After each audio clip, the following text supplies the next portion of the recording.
Hi, my name is Eden Robbins, and my favorite thing is the book, The Neverending Story. Welcome to the Finding Favorites podcast, where we explore your favorite things without using an algorithm. Here's your host, Leah Jones. Hello and welcome to Finding Favorites. I'm your host, Leah Jones. I'm recording this on Saturday night, October 29th, 2022.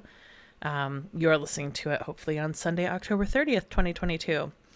It is the big Halloween going out night in Chicago, and I had all the plans and preparations to hit the legendary Huff and Cooper Halloween party, which, if you go back into my archives, I interviewed Cinnamon about how they host that party and everything that goes into it, and it's one of the best events of the year.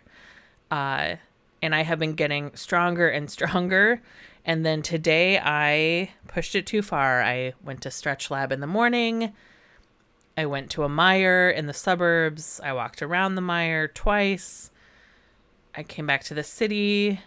At some point I went to Third Coast Comics to see my friend Terry, pick up a couple books. And then I went to Target to get the last thing I needed for my costume. And as I was walking into the Target, I realized I didn't have my cane with me, but that tonight was going to be a night where I wasn't going to be able to go up a flight of stairs. And maybe not even after I found parking, walk to my friend's apartment. So sadly, I am at home editing a podcast. But I mean, not sadly, I enjoy editing. I also interviewed Eden today. I'm talking to Eden Robbins about her debut novel, which is available, called Franny Stand Up. Cowboys give me scritches. I had some pizza for dinner. I'm drinking a huge water.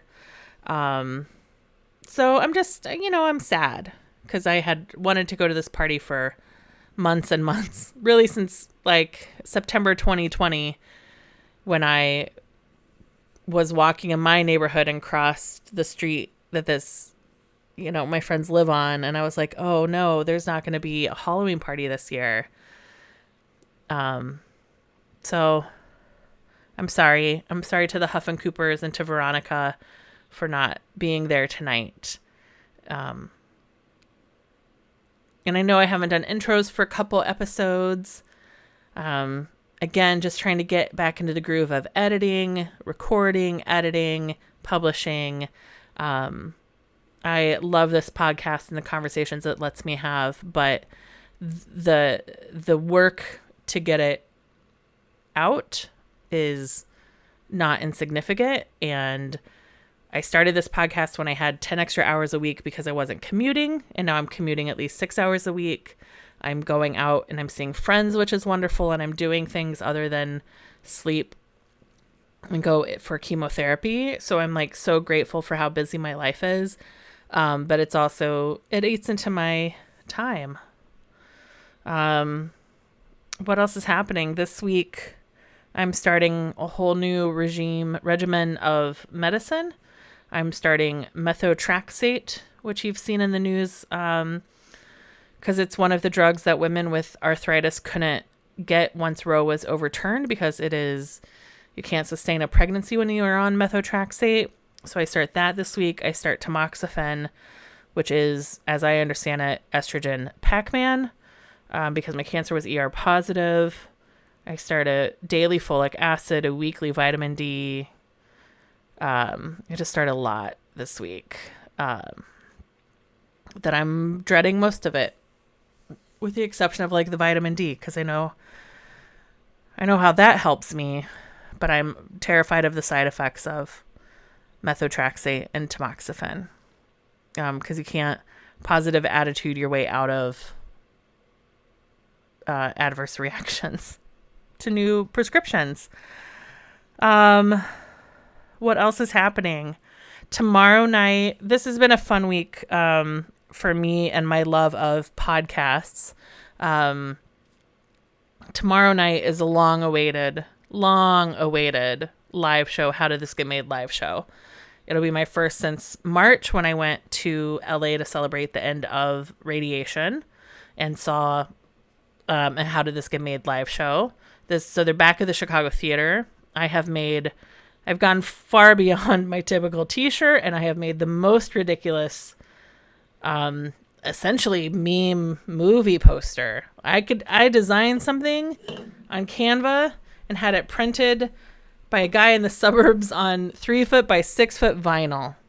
I cut a hole in the top, and I'm going as a walking movie poster, but / meme. I think I'm just taking internet humor too far, way too far, and personal inside jokes, because I'm a look at me girl, I guess, a pick me girl. But this week was fun because so I had made, initially I wasn't going to do a costume. I was just going to wear a shirt that I made off of a deep cut inside joke from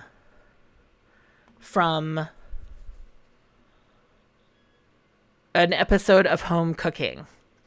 So in this episode of Home Cooking, Jason Mantzoukas from How Did This Get Made is on the podcast with Rishi Kaysire and Samin Nosrat, and he brings his CSA over to his CSA box and the mystery vegetables over to the webcam and holds up something and says, "Is this leek?" And it was fennel. So there's a Renee Magritte poster called, I believe, The Treachery of Images, that has an image of a pipe, and underneath in Magritte's handwriting it says, "This is not a pipe," in French, because it is the image of a pipe, therefore it is not a pipe. So I made a t-shirt that has a picture of a leek, and underneath it says, "This is not a leek." So I made that t-shirt for myself, and then I made one for Jason Mantzoukas. And then I found out that Rishi was coming to town with Jenny Owen Youngs, who was one of the hosts of the Buffering podcast about Buffy the Vampire Slayer. And so they're musicians and have been writing together for years, and they were doing this little mini 3-city tour. And once I realized that Rishi was coming to town, I was like, well, he's got to get one of these shirts too. And then I decided it was probably funnier as like a farmer's market tote bag. So then I had tote bags made, and at the last minute found out my board meeting was actually later than I thought it would be. So I wrote Rishi a beautiful note that I did not copy edit, so it looks insane. I did print it out because my handwriting is terrible right now. But essentially, Rishi is the reason I do this podcast, right? When you zoom way out, he is the person who, he and Josh Malina are alumni of the same university. Rishi is a fan of West Wing, so he gets Josh Malina to do the podcast with him, West Wing Weekly, which is the podcast that gets me into listening to podcasts. From West Wing Weekly, I go to the Gilmore Guys with Kevin T. Porter, who has been a guest. On Gilmore Guys, I hear Jason Mantzoukas talk. I go down a Jason Mantzoukas rabbit hole, start listening to How Did This Get Made. From How Did This Get Made, I get to Nicole Byer and all of her podcasts. I get to the Doughboys, Comedy Bang Bang.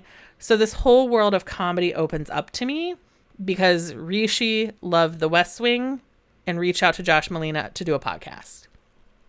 So I wrote Rishi a note and I said, I am reverse merching you this tote bag joke that I made based on a podcast you recorded. Because every time I open my CSA box, I look at things and I'm like, is this leak? And I just go it's not too far. Like, I love these podcasts. I am grateful for the relationships with other fans. I'm grateful for the parasocial relationships with the hosts. Podcasting is a very intimate medium. I live alone. I listen to podcasts all the time. And so I just wanted to say thank you to Rishi for being the person with, really, this is not an exaggeration. He is the person who opened the door to podcasting for me.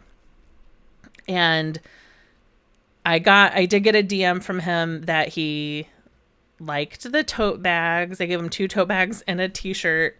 And I'm taking the other tote bag to hopefully give to Jason Mantzoukas tomorrow night. And also wearing a giant vinyl fake movie poster, because that's how I do costumes now. I just do memes. I just do bad Photoshop jokes that are funny to me and hopefully the 3,000 people at the Chicago Theater tomorrow night. And hopefully it gets enough attention that I'm able to then deliver This Is Not a Leak tote. This Is Not a Leak tote bag to Jason Mantzoukas. So with all of that said, I hope you're having a good Halloween. I hope it was very fun. And that you get your booster, get your flu shot, wear your mask, wash your hands, and keep enjoying your favorite things.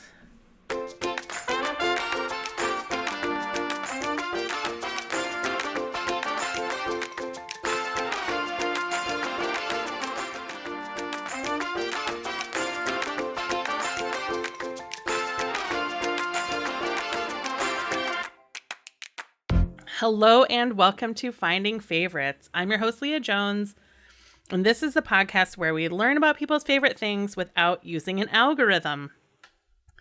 I am so pleased today. We are having a bizarrely beautiful Halloween weekend in Chicago. So I was out in the suburbs this morning to pick up a very silly piece of a Halloween costume and got a car wash, and then was late to my interview this afternoon because traffic was not on my side.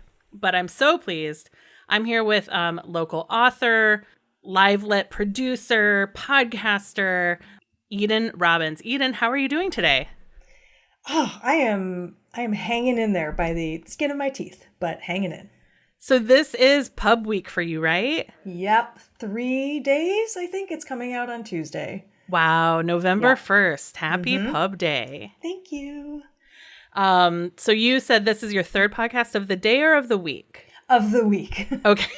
Yes, thankfully. Whew. Yeah, I can't talk that much. That's too much.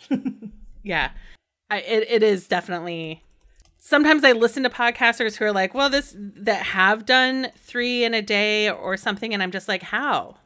Yeah. How? I would Impossible. I would absolutely run out of things to say. I think my voice would go.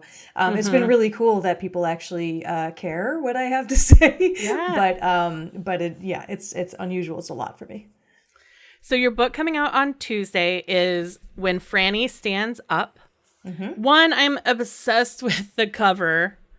Obsessed. Isn't it great? They did such a good job. Oh, they did such a good job. Yeah. So why don't you tell folks a little bit about the book? Yeah, absolutely. So the very quick elevator pitch is that it's a queer, marvelous Mrs. Maisel where jokes are magic. I set out to write a comedy about trauma. Okay. Extremely hilarious. And then the longer version is it takes place in a slightly alternate history where when men went off to World War II, male comedians also did. And so stand-up comedy became a thing that women did. And I did this because I don't know, I just got so sick of people saying that women aren't funny, because every woman I know is hilarious. So the female comedians developed a kind of magic that they called a showstopper, which is a feeling that they evoke in their audience when the audience laughs. And it's different for every comedian. So the most famous comedian in the world gives her whole audience an orgasm. And the least famous comedian makes you feel that satisfaction of arriving at the bus stop right when the bus arrives. And then everything in between. And so the titular Franny, her brother came back from World War II with PTSD. She is a Jewish girl living in Oak Park, so it's very Chicago-centric. And basically, she's sort of dealing with the fallout of her brother coming back. She's dealing with some of her own traumas and ends up falling into the world of stand-up comedy and trying to figure out whether she can heal herself and her family, and various hijinks ensue from there. Wow. I'm excited. I'm excited to read it. It feels like, right, it's Maisel. It sounds like almost with a little, like, mixed with a little, like, water for chocolate. Oh, interesting. I could see where that. the recipes make people feel things. That's interesting. I hadn't heard Yeah. that comparison. Funny story. So when I wrote the rough draft of this book, I finished it and I was like, woohoo, I did it. And then I went into our sitting room and sat in front of the TV and was like, I'm going to treat myself to this show that I know nothing about, but everybody loves, called The Marvelous Mrs. Maisel. And I turned it on and was like, are you kidding me? I couldn't believe it. Like, what are the odds that this other book about a Jewish girl doing stand-up comedy in the 1950s came out at the same time? And now people are like, oh, this is, she must have seen The Marvelous Mrs. Maisel. And I'm like, I didn't see it. I just like comedy. I guess a silver lining of that is that the pump is primed. People want to hear things set in that world. Yeah. In that period of time. Yeah. And it also, it makes for kind of a weird book that sort of slides in between genres like alternate history, fantasy, family drama, comedy. It makes for a nice shorthand to describe it. Yeah. Wow. So rough draft was done before Maisel came out, which is 5 years ago? It was out, but I hadn't seen it and I didn't know anything about it. So the rough draft was done, I think it was like early to mid 2018. That's still pretty early in Maisel years. Yeah. Definitely first season. Wow. And what has been, I know that I think Ines interviewed you about finding an agent. So people can, maybe you can send me some links and we'll put in the show notes some links so people can learn more about your career. Sure. But what was your, from 2018 first draft to a 2022 publishing date? What were some of the things you did to get ready and to get it out in the world? Well, so just a slight bit of backstory is that the interview that I did with Inez Bellina was about finding an agent, and I've had an agent for 10 years. Okay. And I had a book on submission. We had a near miss, actually because a small publisher folded after they sent me a contract. And after that, I kind of languished in the desert for a while. I wrote a couple of books that went nowhere. And so when I started this book, I was like, I need a win, like this business is so hard and I've been working so hard for so long. And so I was trying to think of like, what would be fun for me? What's something I'm interested in that's fun that I know about? And so I decided to write a book kind of about my family and about Chicago, a city I love. And my dad and my family is really into comedy, humor. Jewish families often are. And so I decided to write this book for my dad. And it just was like combining all these things that I was really interested in at the time. And it ended up being just a joy to write. So in the aftermath, I tend to get in a little bit of trouble because I don't write in a single genre. I know a lot of people love, they love their genres, whatever. For me, I'm kind of allergic to ideology in general. And so I just pick the things that I like, and I like to put them together in unusual ways. So it was a little bit of a struggle. It always is a little bit of a struggle getting it to a place where like people can access it, where it's accessible to readers. And so, it took a while to finish. It took a while to put it out on submission, and ended up finding an editor who is just so amazing to work with and gets it. And like, I could not have had a better publishing experience, honestly. Amazing. Yeah. What do your local celebrations look like? Well, on November 3rd, which is next Thursday, I'm having a launch party, and I am really, really excited. It's going to be at Early to Bed, which is a sex toy store in Chicago that I worked at for many years. And it is going to be hosted by Women and Children First, which is a feminist bookstore in Chicago. We're going to have a comedian opener. I'm really excited about it. I'm going to be in conversation with Britt Julius, who is amazing. Love her. I know. And we're going to have a cake with my book cover on it. That's perfect. Yeah. What a perfect night. Really, really excited about it. And then, on the day it comes out, my husband and I are going to drive around to bookstores and sign some stock. And like, I'm going to get to go to the Source Books office, and I think they have a wall I can sign. I don't know. So it'll be Cool. a fun week. Yeah. Oh, so exciting. Mm-hmm. Yeah, that's a great, I mean, Early to Bed hasn't always been like an Andersonville store, but now it's firmly in Andersonville, right? Their new space? Yes. So it was when I started working there. I don't know how much of a Chicago audience you have versus elsewhere audience. It's, Like how I would say nitty-gritty it's do a we get? primarily Chicago audience Okay. and my mom, who's in Okay. Indiana. Hi, Mom. The original location of Early to Bed was on Sheridan, so like Foster and Sheridan. Mm-hmm. And then after that, they moved to Andersonville, and I worked in that new store for a little bit. And then, and then they just bought a building, so like won't have to move again. So it's super exciting. Okay. And so I get to be the first event in the new space, I think. Has the store even moved into the new space, or are you? Yes, I hope so. No, they absolutely have. Great. Yeah, and Britt is so 2016 I helped plan, I didn't host an event for Being Black at School, which was a new organization at the time. And I remember asking Jasmine Davila, I was like, who's kind of like who's upcoming in the scene who would host a black education event? And she was like, Britt, hands down. So that's when I got to meet her in person. Yeah, she's amazing. I met her through Tuesday Funk, which is the live lit show that I co-host when there's not a pandemic on. Yes. But Tuesday Funk is back, right? Well, so selfishly, I was like, I have this live lit show and I have a book coming out. And so I was like, let's do one show for me. Mm-hmm. So that's what we did. And actually, so this is kind of funny. Serendipitously, I live in a 3-flat in Albany Park. And in the 2 other apartments are 2 other writers. So Robbie Telfer lives upstairs from me. Yep. And Ann Yoder lives on the 3rd floor, and she and I have books coming out within a month of each other. Wow. So we're like, well, we've got to do an Albany Park Tuesday Funk because here we all are. Yeah.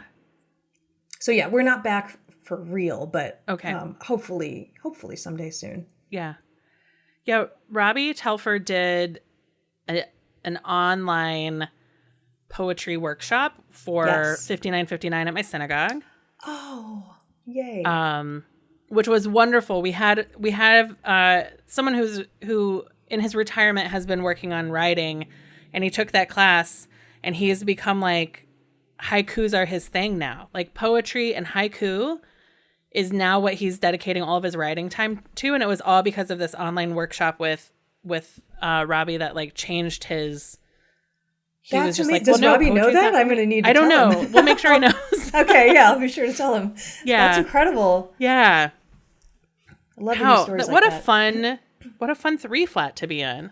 I know, right? It's like a writing retreat, but all the time. Yeah. That we pay rent for. Yes. So, when Franny Stands Up comes out on Tuesday, November 1st, people can pre-order now. Get on bookshop.org, pick your favorite local bookstore.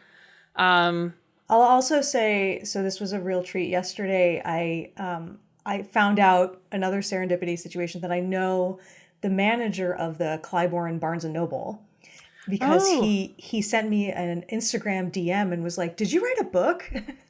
And I was like, I did. And he's like, oh, we have it at the store. Do you want to come sign? Oh, how wonderful. So I actually, I indies all the way. But if for some reason you want to go to Barnes & Noble, the one on Clybourne has 5 signed copies out on their table right this very minute. Nice. That's a great Barnes. Well, it's one of the few Barnes & Nobles left in the city. But also it's in between Beck's, which has surprisingly good fried chicken sandwiches. Ooh. And the Webster AMC, which has recliner seats in their movie theater now. What a dream. Yeah. I don't spend any time at that intersection ever doing Beck's in a movie. I mean, it sounds like a great day. It's a great day. Yeah. Amazing. Well, Eden, I'm so excited for you. I am a former stand-up comic. Are you so really? I had big feelings when Maisel came out. Yeah. Like Well, I hope I did it I moved to justice. Chicago to do stand-up comedy. No kidding. But you're not doing it anymore? I am not. I'm podcasting.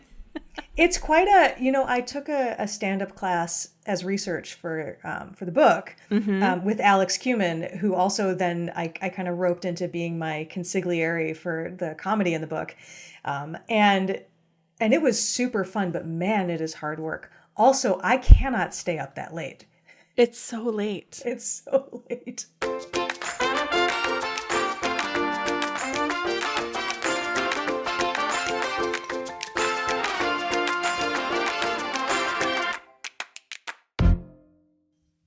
We are here, as always, to talk to you about your favorite thing. And your favorite thing is a book that most people know as a movie. That's right. And that is, what book is that? That book is The Neverending Story. I am today years old when I learned there was a book. Oh, God. On the one hand, I'm so glad to be here to tell you about it. On the other hand, that makes me so sad. Yeah. Because, and maybe I'm going to make a bunch of enemies here, but that movie is garbage. Whoa. Yeah. Bold. I said it. I said it and I mean Bold. it. Yeah. You know who else thought the movie was garbage? The guy who wrote the book. He sued them. He sued the producers and he called the script revolting. Wow. Uh-huh. And he wanted his name removed from the credits. That's how bad he thought it was. Oh. So he didn't say he was revolted by it while cashing the check.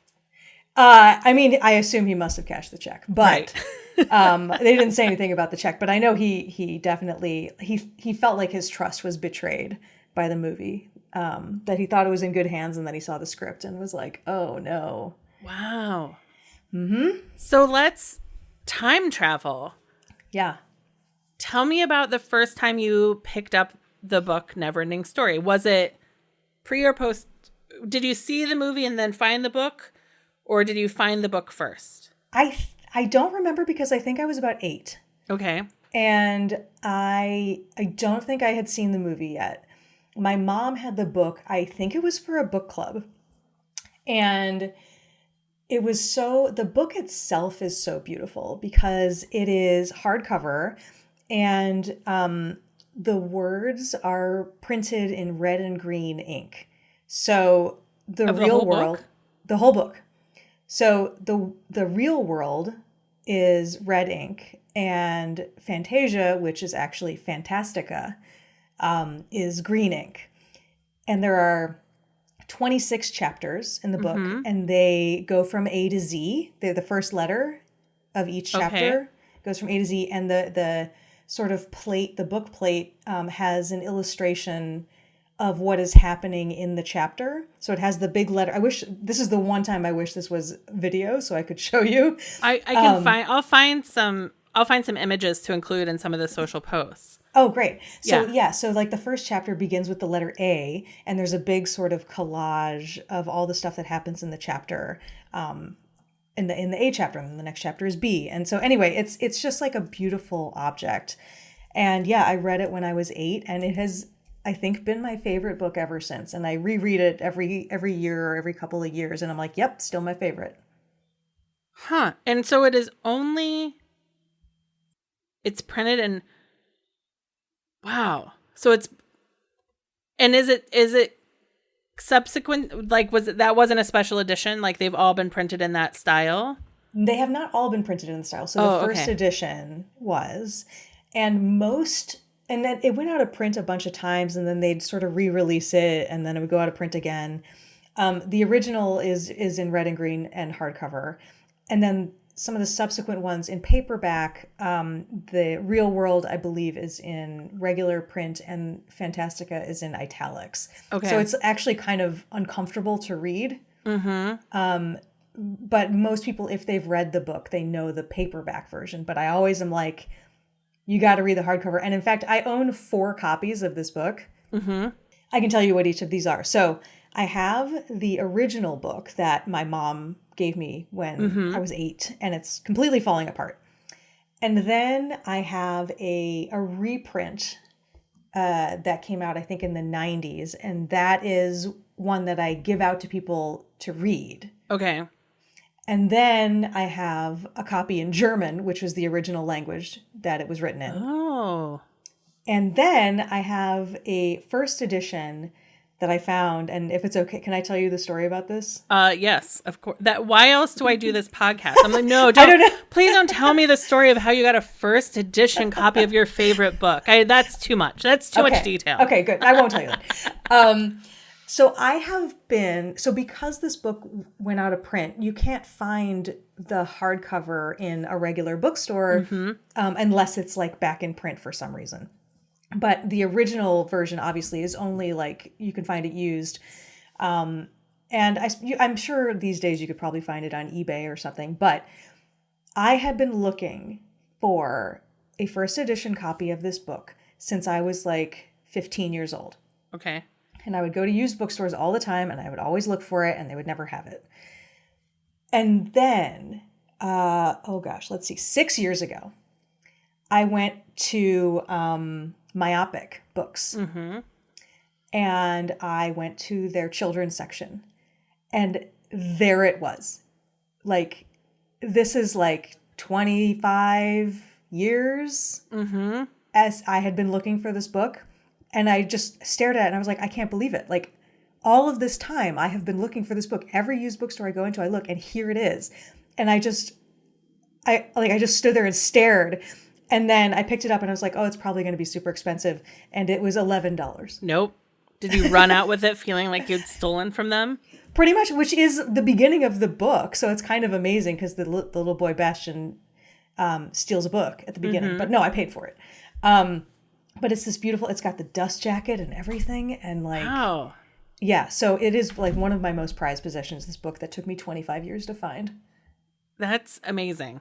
Yeah. And have you read that copy? I don't think that I have. Yeah. I should, because books are meant to be read. Yeah. But I kind of just look at it sometimes. Yeah. And it's a first edition English translation or first edition? Yes. Yeah. First edition. So the original came out in German in 1979, and then the English copy came out in 1983. Okay. So Michael End his name is Michael End. And when I was in high school, I thought that was a made up person. Mm-hmm. I was like, oh, the mystery deepens, but no, he was real. It's his real name. And he grew up during World War II in Germany. His father was a surrealist artist who was a degenerate artist, according to the Nazis. Mm-hmm. So he sort of was in the thick. He wasn't Jewish, but he was in the thick of this and like really terribly affected by living through the horrors of World War II. And so this book, so the movie of the book, the one that everybody knows, is only the first half of the book. And it ends weirdly. And so the book is really about the rise and fall of a tyrant. Oh. And it is a child tyrant in this book. So this boy, Bastian Balthasar Bucks, is made fun of, and his dad is kind of neglectful because his mother died and his dad's just sort of elsewhere. And so he's kind of left to his own, kind of trying to figure out how to cope with life.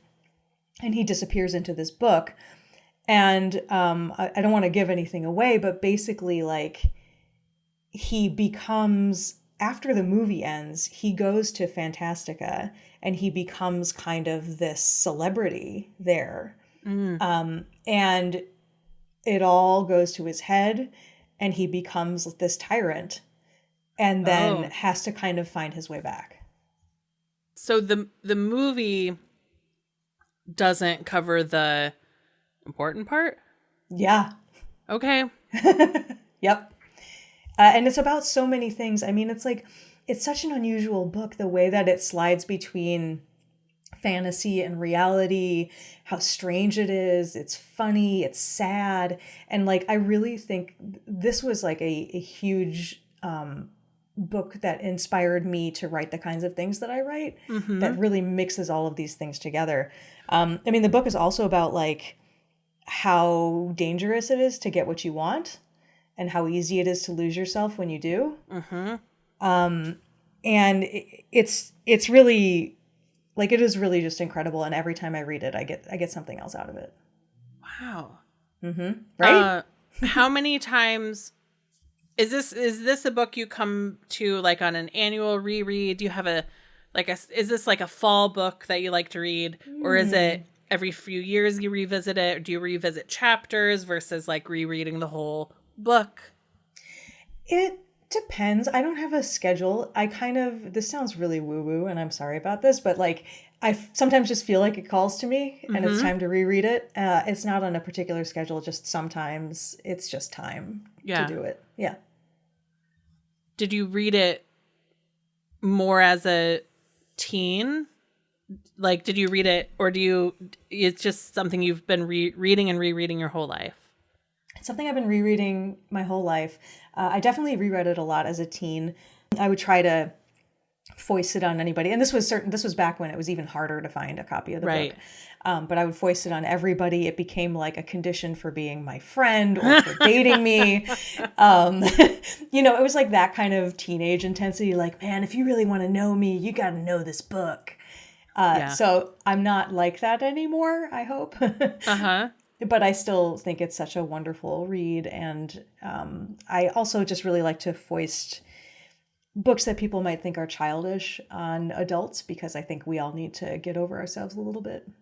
I think Wizard of Oz is an example of that it seems childish, but when you read it as an adult, you're like, oh, it's actually really political. Yeah. The whole Wizard of Oz series of books are actually very political. Yep. We're saying a lot there. And there's like a lot of freedom, I think, in writing for children. There's so much imagination in this book, like so many ideas and like fantastical elements. And because of how it's written, it's like he got to do whatever he wanted. He's like, this interests me now, I'm going to do this. It's interesting because it's not really like, it's kind of a 3-act structure, but really it's more of a 2-act structure.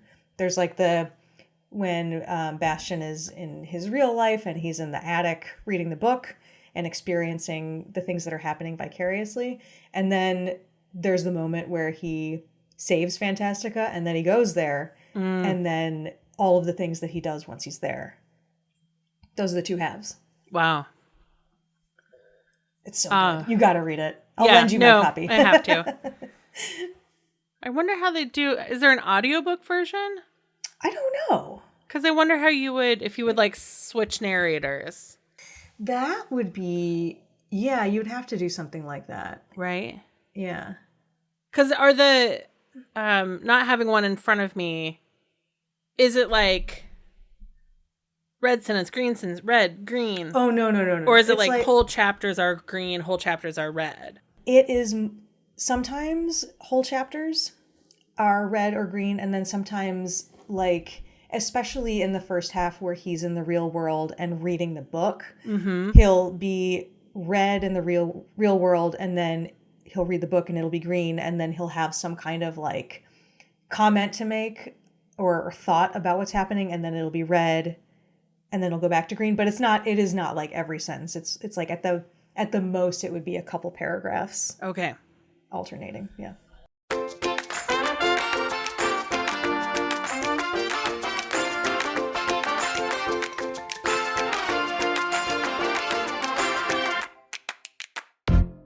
Tell me then about, because people will wonder, did you see the movie once and you're like, what is this? This is bullshit and never again? Like, what's your relationship to the movie? I think when I was a kid, I remember liking it. I learned how to play that theme song on the piano. I'm sure if you've seen the movie, you know the theme song. And I would play it over and over and over again.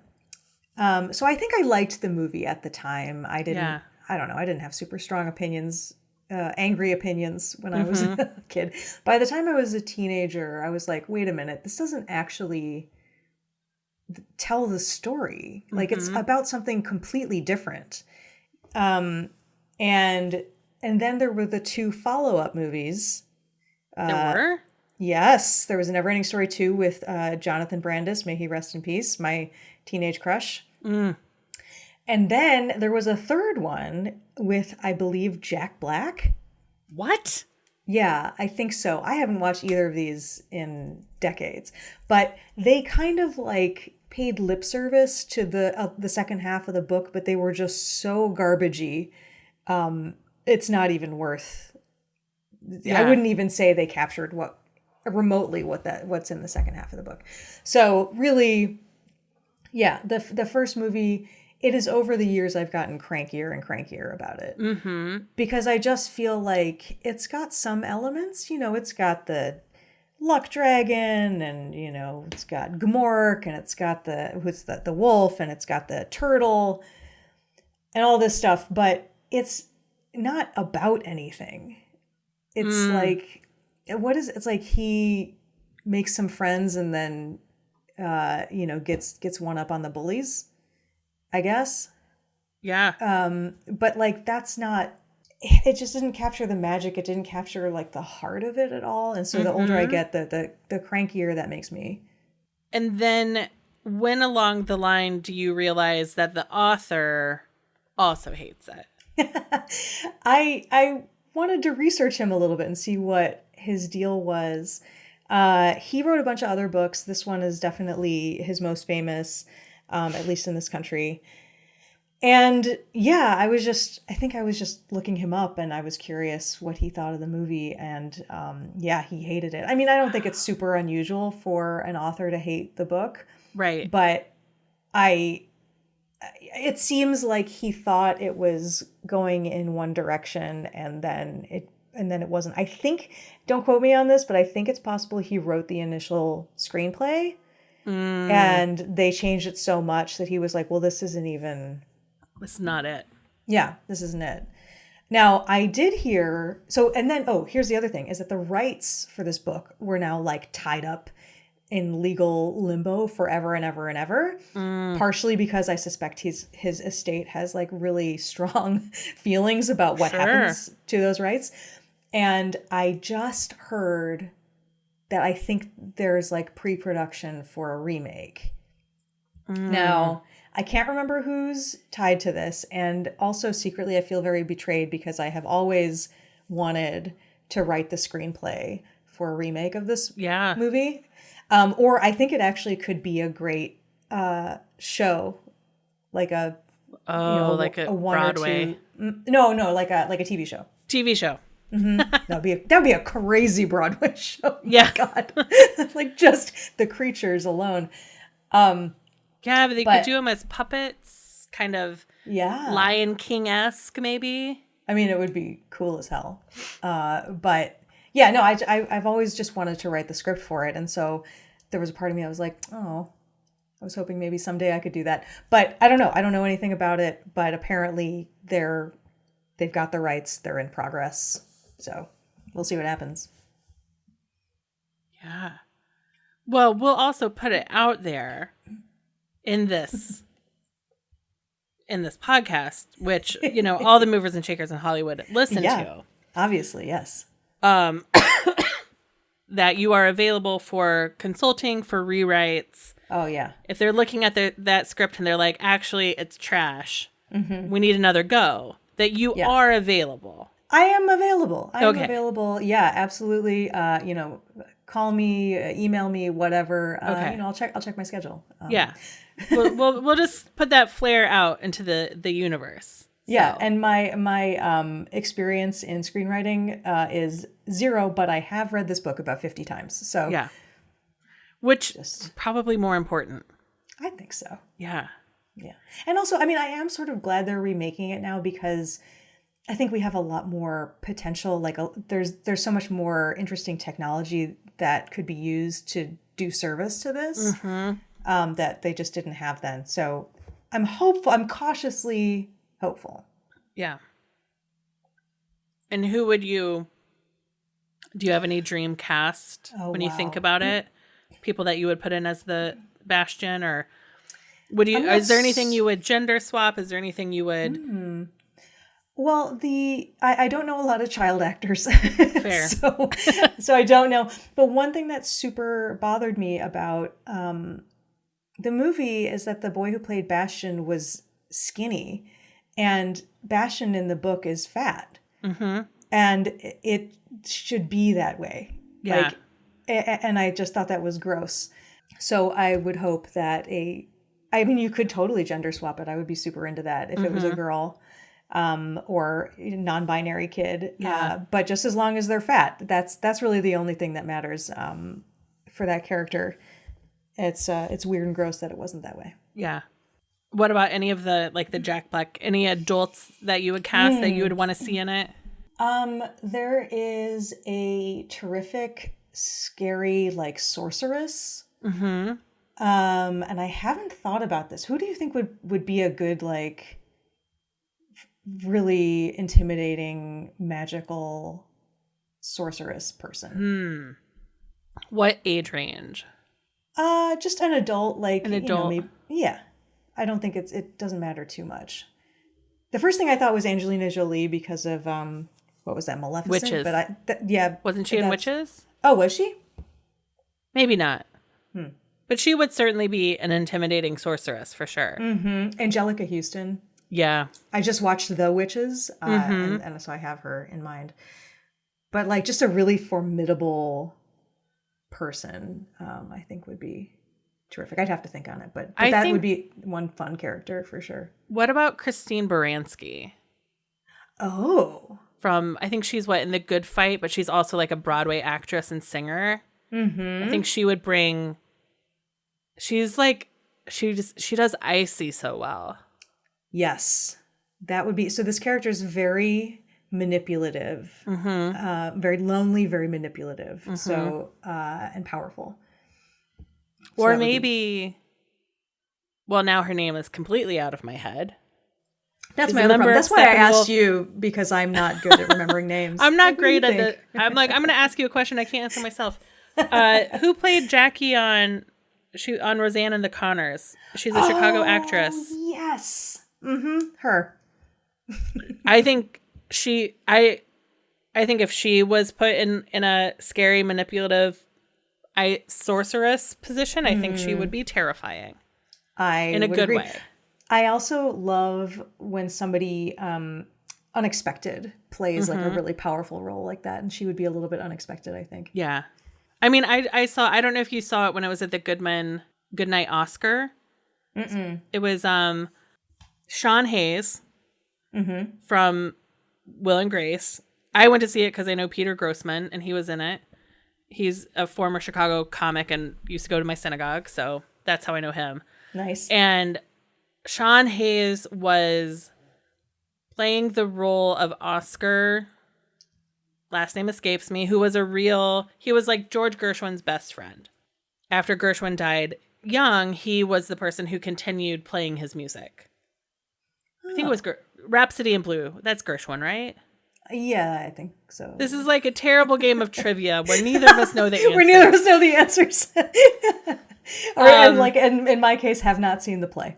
So it's based on this night, this West Coast premiere of The Tonight Show, and they have sprung him from rehab. They've sprung him from the psych ward to be on The Tonight Show, to be on with Jack Parr. And he is drugged out of his mind. It's the 60s. He's having a mental breakdown, but he's got to go and be. This is someone who was a musician and a witty. He was on talk shows all the time because he was just a funny guy. And the whole play is happening backstage until the final scene is Sean Hayes playing Rhapsody in Blue as a solo on a piano in character from memory. Wow. As a man going through a mental breakdown on live TV. And I have chills thinking about it now. It's going to Broadway. And it was you just think about that silly character he played on Will and Grace as just Jack. And here he is just embodying a man going through just missing his best friend, trying to figure out his future, on leave from from rehab for just like on a 2-hour pass, drugged out of his mind on 1960s psychiatric drugs, which were not today's drugs, right? And it was one of the most beautiful performances I've ever seen of Rhapsody in Blue. Wow. And one of the most shocking, I didn't know this actor could do it moments. I love that because I actually I think that humor belongs in drama. I don't think drama can be as powerful if it's just dramatic. It's very easy to make somebody cry, I think, but if you can make them laugh, making someone laugh is much harder, but it adds this kind of like sun to shadow or whatever it is, like it's so much more powerful, which is why I love when you see comedians or silly actors playing dramatic roles, because I think they bring this pathos that comes from understanding how those two things fit together. And so I love that. I mean, it just like, I know I haven't even seen this play and I can feel, what you're talking about. It sounds amazing. I'm so glad it got picked, like that it's making the transition to Broadway, because it is, I think, I know he'll be nominated for a Tony, and hopefully, I don't know who he'll be up against, but if he brings to Broadway what he brought to the Goodman Theater, like it's a Tony winning award. What an amazing thing too, to see it, have seen it here before it went to Broadway. Yeah. That's and awesome. I only went because Peter was in it. Like Sean Hayes being in something is never going to be a reason for me to go. Right. It's not a draw. Not a draw. I love that. I love when something unexpected like that happens, where it's one thing to be like, oh, this is supposed to be really good, and then you enjoy it. But there's a particular kind of pleasure to seeing something and being completely blown away unexpectedly. Yeah, that's one of my greatest feelings ever when that happens. Yeah. What haven't I asked you about the Neverending story that's important for you to share? I'm so torn because I don't want to give anything away because, again, there is that pleasure in the unexpected twists and turns of this book. But there's so much I want to talk about.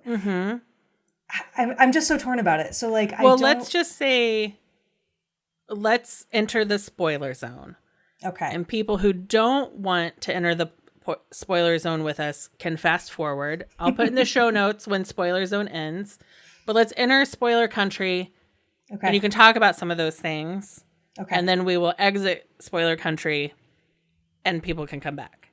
I love this. Are you okay with spoilers? I am fine with spoilers. Yes. Okay, great. Well then here's the thing that I'll say. The end of the movie ends with Bastian meeting the childlike empress, and she's like, there's a grain of sand, and then he gets on Falcor and they chase the bullies into a garbage can. Wah, wah. Like, so dumb. Anyway, so the part where he meets the childlike empress, there's a big lead up to it because he doesn't believe that he has anything to offer. And so there's, an entire chapter of him being like, I can't do this. They don't really want me. They want a real hero. They don't want, schlubby old me. And then the childlike empress in the book being like, I don't understand why he's not coming here. And then she meets another character called the Old Man of Wandering Mountain, who is a mountain. It ends up that she and the Old Man of Wandering Mountain have to tell the entire story up to that point over and over and over again until he steps in and stops the cycle. And so it's this kind of haunting thing about believing in yourself and self-doubt and I don't have anything to offer. I'm not enough the way that I am. And when he finally does, she does in fact give him a grain of sand, and she gives him the amulet with the 2 snakes and is like, you can do whatever you wish. And so he ends up remaking Fantastica from scratch, from his own imagination. He literally reinvents it with his incredible stories and ideas. But what happens, and you don't realize this until much later in the book, every time he makes a wish, he loses a memory. And so once he starts to and so once that starts to happen, his personality starts to change. He gets like very caught up in his own ego and his own power. He starts making wishes to consolidate his own power. He loses all his friends, and he starts to forget about his home and who he is. And he just loses one memory after another until a point where he only has a single memory left. And if he loses his last memory, then he's just lost, and he can never go home, and he can't make any more stories, and he can't do anything. So it becomes this very lonely, frightening idea of losing yourself. And how do you it feels very dire. How do you re-find yourself? And then he starts to realize everything that he's done and all of the horrors that he's wrought here and the kind of person he's become when he lost himself. It is chilling. It is an incredibly moving story in the midst of all of this wacky fantasy. Right. Because it's, on one side of the coin, it makes me think about dementia. Yeah. Would you trade all the wishes in the world, right? Every time you make a wish and it comes true, you're one step closer, your dementia gets worse. Mm-hmm. Right? Essentially. Yeah. And to me, it's about this sort of the dark side of getting what you want, you know? Because the fact is that this amulet was given to him by somebody he trusted. And it's not that she was bad. It's just that these things have two different sides to them. One is the wonderful things that you can create. But then when you get what you want, it's so easy to lose yourself and forget who you are. Mm-hmm. And I think, I don't know, I think I reread this during the Trump admin and the whole. Yeah, I was also thinking about Trump as a diminished, he got what he wanted. And then it was oh, you can imagine him being oh, fuck, I got what I wanted. Mm-hmm. And then the people you surround yourself with just, reinforce that. And the people who don't, you don't keep around you. Right. And that is all in this fucking children's book. Wow. it is incredible and so relevant. And it just keeps, I don't know, it's just one of those books that just keeps getting better and better. Right. And so your mom read it for an adult book group, and then she gave it to you. I think so, yeah. Okay. If my memory serves. Yep. In the early 80s. So it must have Reagan. It must have just come out a couple of years beforehand. Right. Yeah. So the author was the child of survivors of, he wasn't a Jewish survivor of the Holocaust, but he was a artistic class child. Yeah. His parents were survivors, and would he identify as someone raised by survivors of the Nazi regime, or was he a child during the Nazi regime? I think he was born in the mid-20s. So he would have been a teenager. Okay. Or a young teenager. I think, okay. Yeah. So he lived through it. He lived through it. And so he's writing this in his 50s. Yeah, I guess I trust your math. But what's interesting is that he, now that I'm thinking about it, he was more or less the age of Bastian during the war, which offers a really interesting layer of intrigue. Right. If you're surviving World War II in Germany, and you can wish for things to return to the way they were, but in doing so, you lose the memories of the way things were. Right. I think we all, right? That we would I don't know, that feels pretty relevant in this moment. Yeah. Wishing things to return the way they were, but having trouble keeping those memories intact.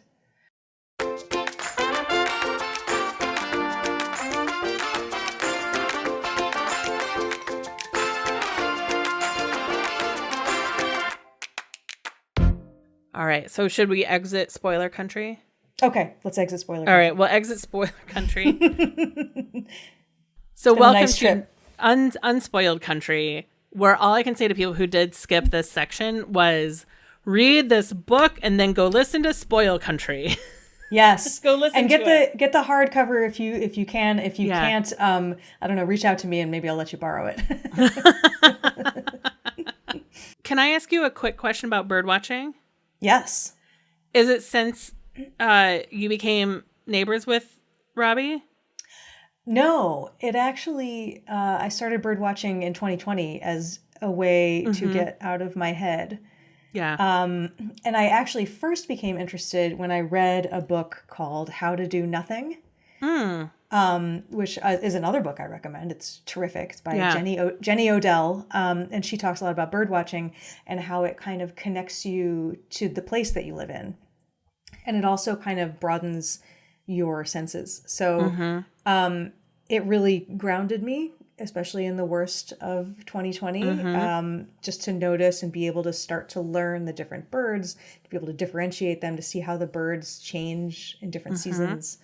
And I don't know, it's really cool to like learn all of their songs and what they look like. And now I'm a 90-year-old man.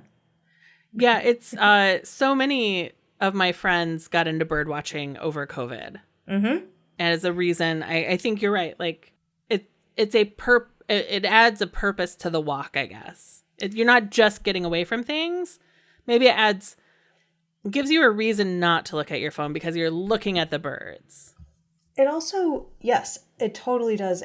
But it's grounding because it's grounding you in the physical world. In the way that meditation is grounding. Like I am a person in a place and a time, and I am seeing these particular things in this place and time. So that makes everything feel a lot more real. That was my experience of it anyway. I'm not a great bird watcher, but I enjoy it. And it also, like, the nice thing about it is that even if you live in a city, like, we don't have a ton of wildlife, or hikes in Chicago, but we do have some nature, and there are birds here. There are tons of birds. Yeah. And I started noticing, like, all kinds of weird stuff. Like, there are hawks everywhere. Yeah. Once you know to look for them. Yeah. Yeah. Yeah. It's just something I've noticed on Instagram and Twitter, just as the last few years have gone by, a lot more friends heading to the Montrose Bird Sanctuary to take pictures, or along the river walk, or different nature preserves, or even I'm across the street from Winnemac Park, which has like nice little pockets of prairie and stuff. Prairie. Yeah. And the reason I asked if it was your neighbor, because he was really instrumental. There was, the O'Hare Airport or Rockford Airport was going to expand. The Rockford Airport. The Rockford Airport into a protected wildlife area for a particular bird. So, I think that's still happening. There's still a fight that's ongoing. It's called Bell Bowl Prairie. Yes. And it's a remnant prairie, which means that it has been there for like thousands of years. And most, Illinois used to be covered in prairie, and now it's not. And there's been a great resurgence of like prairie restoration. But the original prairies are so few. So this is like an incredibly special place where you can find species that you can't find anywhere else. Yeah. And the airport was trying to expand, and Rob was really instrumental in helping to protect it. Yeah. I helped him write an op-ed about it. Nice. Yeah, it just, I was like, oh, it's the poet. It's the poetry guy. Yeah. And he's a bird guy. Yeah. And then he's a plant guy, too. Our entire backyard is full of prairie plants. Wow, that's nice. Yeah, it's pretty cool. That's very nice. Well, Eden, this has been a lovely way to spend a Saturday afternoon. Yeah. Thank you so much for having me. This is such a delightful conversation. Yeah. People don't get to talk about, people might say like, oh, what's your favorite book? Neverending Story. Oh my gosh, I love the movie. And then you're like, ugh. And then you just watch their eyes glaze over as you try to be like, no, it's about the rise and fall of a tyrant. And they're like, I'm done talking about this. So it's so lovely to dig in. This is such a good idea for a podcast. Thank you. I've loved it. It's been this was my COVID hobby, was talking to people about their favorite things. It's amazing. Yeah. It feels so good. Like, I bet you just feel so good, like learning all this stuff. I learn all this stuff and then I'm like, oh, I have so many hobbies I can't get into. I know. But last year I interviewed someone about fountain pens. And then my sister, when she asked me what I wanted for Christmas, I was like, listen to the fountain pen episode and I would like a beginner fountain pen. So I have been able to finally give people like, here's the thing I want in the world because I learned about it on my podcast. That is great because it is hard to, when people ask you what you want, to give an actual answer, I find. Yeah. So your debut novel, not your debut published piece, you are a writer, you produce Live Lit. People can find you on podcasts all over the place this month. But when Franny Stands Up, available, pre-order it now, buy it on Tuesday, November 1st, 2022. Where can people find you on the internet? Well, I have a website it's monkeythumbs.com, which is exactly how it sounds, the animal and the finger. And on there, I have all the pre-order links and everything. There's also an audiobook, I should say. So did you read it or did you hire an author? I didn't. The publisher hired somebody to do it. How's so that? I haven't heard it yet, but I bet it's great. So yeah, you can find all those links there. I'm also on Twitter and Instagram at Eden Robbins. That is one B in my last name. And I'd love to see you on the internet, which I'm on too much these days and can't wait to get off. Great. And you can follow Finding Favorites available on Apple Podcasts, Stitcher, Spotify. Please like, subscribe, and leave a review. Tell your friends about it. You can follow me at Chicago Leah on Twitter, at Shy Leah on Instagram, also Chicago Leah on TikTok, but I watch and share more than I post on TikTok. This is the real Wild West in there. Woo! It is something else. Great. Well, thank you so much, Eden. This has been wonderful. Thank you, Leah. It's such a good time. Thank you for listening to Finding Favorites with Leah Jones. Please make sure to subscribe and drop us a 5-star review on iTunes. Now, go out and enjoy your favorite things.